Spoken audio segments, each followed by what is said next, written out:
اہل پاکستان کے لیے بیرون ملک مقیم لوگوں کا کردار۔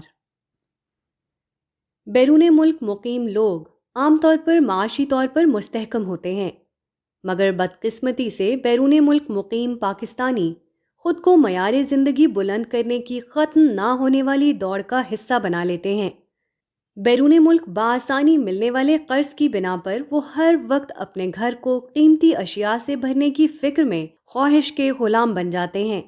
اس کے بجائے وہ اپنی خواہشات کو محدود کر دیں اور کچھ نہ کچھ رقم انفاق کے لیے خرچ کرتے رہیں تو بہت خیر پیدا ہو سکتا ہے۔ خاص کر وہ چاہیں تو پاکستان میں تعلیم اور شعور سازی میں اپنا بھرپور کردار ادا کر سکتے ہیں۔ کتنے ہی بچے اور بچیاں ہیں جو فیس نہ ہونے کی بنا پر اپنی تعلیم جاری نہیں رکھ پاتے۔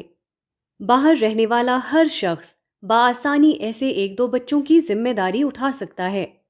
پاکستان میں روپے کی قدر اتنی نیچے جا چکی ہے کہ ان کی بہت تھوڑی سی رقم پاکستان کے لحاظ سے ایک بڑی رقم بن جاتی ہے۔ بیرون ملک مقیم پاکستانی عام طور پر سیاست اور صحت کے شعبے میں پیسے دیتے رہتے ہیں۔ وہ اگر تعلیم اور شعور سازی کو اپنی توجہ کا مرکز بنائیں گے تو ایک نسل میں ملک کی صورتحال بہت بہتر ہو جائے گی۔